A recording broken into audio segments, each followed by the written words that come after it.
So I want to do a quick video talking about the term gaslighting, which has been incredibly popular in social media spaces about the dating world, particularly in the last few years.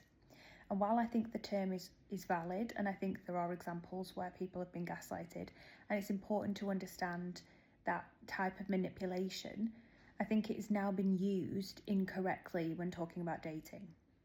So gaslighting is when something objective happened and somebody wants to convince you that it didn't. So, for example, a clear example of it is if somebody has hit somebody in a relationship and then they've said to them weeks later, I think you're imagining things, and kept repeating it never happened, to the point where the person's starting to question, did that incident happen? Now, I think in the dating world, two people can have two very different experiences of the same connection. And so when somebody else's experience is different than yours, you tend to now use the term, I've seen a lot of people say, well, he's gaslit me or she's gaslit me. But what has happened is that you have felt a certain way and the other person's felt a certain way, but you're both not actually actively listening to each other because you believe that there is only one correct answer, whereas the reality is you can both have the exact same experience and have very subjective views of it. You can feel different ways, or so you can both almost be misunderstood in a relationship at the same time.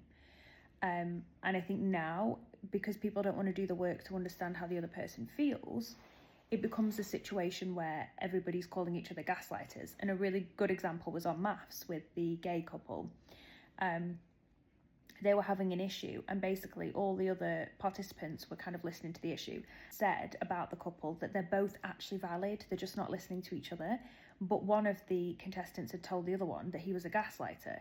So it's a perfect example of when people aren't actually understanding the other person's point of view in a relationship. And sometimes it's tough because you're sat there with your view and you're thinking, how do they not understand this point of view?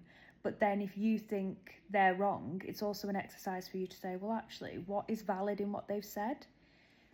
If they are telling you that something that you feel is objectively true is wrong, or making you second guess that, that's gaslighting. But I think if someone goes, I don't really register that you felt hurt by that, then it becomes a reframe of, instead of trying to say, oh, this person's a gaslighter, if they're not understanding what I want out of this situation or why I feel this way, is this somebody I want to continue engaging with? That's more the question than whether you want to character assassinate them. Because if they're not having the ability to bridge the gap, to try and understand your point of view or to repair the situation, they just want to call you a gaslighter and call you a manipulator and call you whatever. Is this somebody that you actually want to invest in? That's the more important question.